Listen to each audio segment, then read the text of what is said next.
Na tashi tsakar dare ne domin na shiga banɗaki. Sai na duba na ga mijina baya kwance da ni. Mahaifiyata kuma tana wani ɗakin. Hakan yasa na je tunani ko ya shiga banɗaki ne. Ina tura kofar sai na ga mijina da mahaifiyata suna aikata alfasha. Ai in dai kana da rai da lafiya a duniyar nan ba za ka taɓa daina ji da ganin abubuwan al'ajabi da ban mamaki ba, kamar yadda al'umma ke ta tofa albarkacin bakinsu dangane da yadda abubuwa ke ta faruwa a tsakanin al'umma na ban mamaki mai cike da cin amana da muna inda za ka ga aboki ne ke cin amanar abokinsa ko ka ga ƙawa na cin amanar ƙawata ta hanyar ƙulla mummunar alaƙa. To amma kuma sai dai kash a nan ba hakan ba ne, domin kuwa abin bakin ciki, takaici, tashin hankali da kuma taɓa zuciya ba aboki ba ne ya ci wannan amanar, miji ne ya ci amanar matar shi inda yake aikata ma sha'a da surukarsa wato mahaifiyar matarsa wa iyazu billah. Wannan abu da mai ya kama. Kafin dai na cika ku da surutu, bari mu je ga ita wannan bayar Allah da ta nemi a saka ya sunanta domin jin cikakken bayani daga bakinta. Duniya ta ishe ni, ba ta ma ko burge ni, kan abin da ya same ni, gara ma mutuwa ne. Mun haɗu da mijina ne a shekarar da ya zo bautar ƙasa daga jiharsa ta Gombe. Aka turo shi koyarwa a makarantar mu ta mata da ke jihar Filato. A nan ne soyayya ya shiga tsakanina da shi. Mun yi kamar shekaru 3 muna soyayya. A shekarar da ta gabata ne a watan Oktoba aka ɗaura mana aure da shi, na kuma koma garin Gombe da zama. Mijina mutum ne mai matuƙar sauƙin kai da kuma kula da haƙoƙin da suka rataya a kan shi. Don haka ne a kullum ina burin ganin mutuwa ce kaɗai za ta raba mu. Yana gama karatunsa ya samu aiki a wata ma'aikatar gwamnatin tarayya. Aka kuma bar shi ya zauna a nan garin, sai dai yakan yi tafiya zuwa Abuja. A can ni nake zama, shi kuma yakan tafi zuwa Abuja idan hakan ya kama. Kamar yadda na so ma baku labari, wallahi tun da muka yi aure har zuwan kamun wannan lokacin, mijina bai taɓa mini wani laifin da ya zan ce na rike shi a zuciya ba. Duk da an ce ɗan adam bai cika 10, don haka zama aurenmu abin sha'awa ne ga duk wanda ya san mu. Mu biyu iyayenmu suka haifa.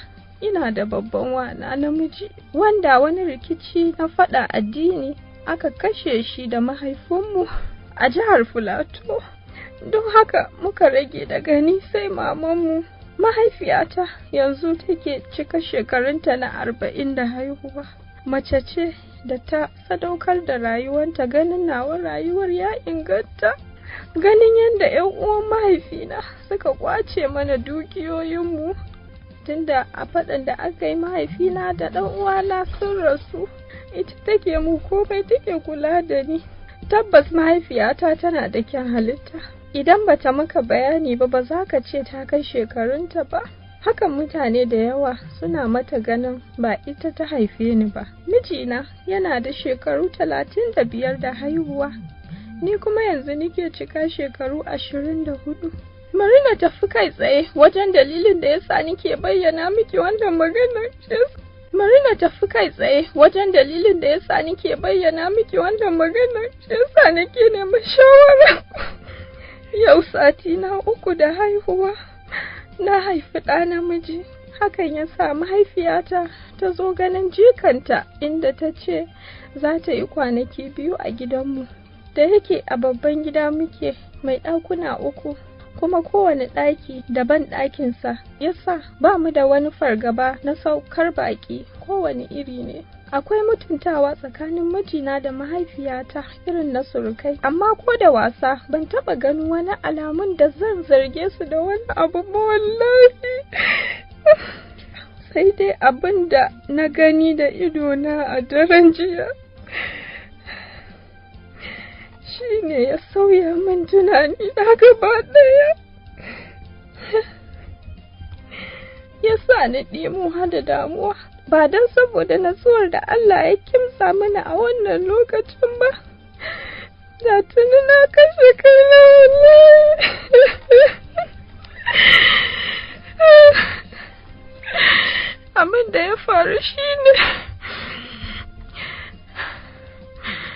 Na tashi tsakar dare ne domin na shiga banɗaki, sai na duba na ga mijina baya kwance da ni, da yake shi jaririn namu gadansa daban ke amfani, mahaifiyata kuma tana wani ɗakin. Hakan yasa na je tunani ko ya shiga banɗaki ne, sai wata zuciya ta ce min na shiga ɗakin mahaifiyata na yi amfani da banɗakinta. Hakan kuwa na yanke shawara, ina tura kofar kawai. Ina tura kofar kawai.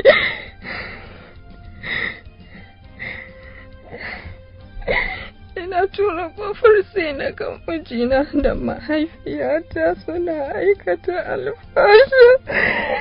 Na lillahi na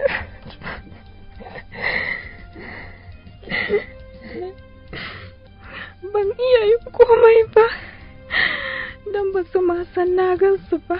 A lokacin da na gansu, na kasa cewa komai. Rudewa na da kyar na iya ɗaukan kafafuwana na koma ɗaki na kwanta a kan gado. Bayan gidan da ban shiga ba kenan. Ina kwance na rufe fuskata da mayafi ina kuka.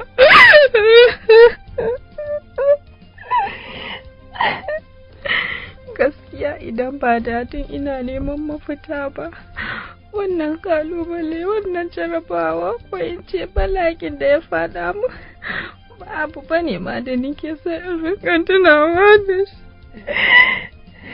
Gaskiya idan ba don iko Allah ba, da kawai ya so kalmar da natsuwa, idan ba dadin ina neman mafita ba, wannan kalubale, wannan jarabawa ko in ce bala'in da ya fada mu, ba abu bane ma da nake so in rika tunawa da shi. Gaskiya idan ba don iko Allah ba, da kawai ya so kalmar da natsuwa, wallahi da tun lokacin na kashe kaina.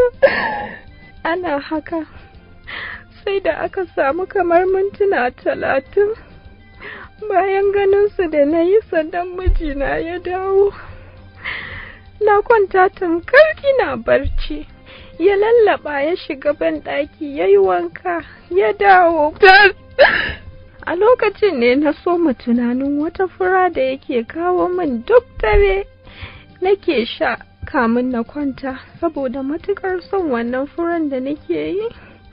Sai na fahimci jiya da ya kawo ban sha ta ba, wanda wajen sau 3 yana tambaya ta ko na sha fura. Daga ƙarshe dai na ce masa ban sha ba, ashe duk saboda wannan abin ne ya mu haka. Tabbas wannan furan yake samun maganin barci, idan na yi barci sai ya shiga ɗakin mahaifiyata.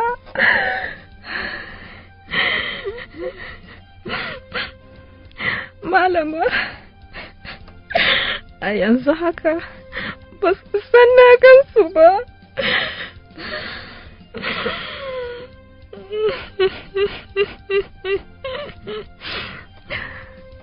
Ganin muhimmancin da dukkanin su biyu suke da shi a rayuwata, na kasa yanke hukuncin matakin da ya kamata in ɗauka.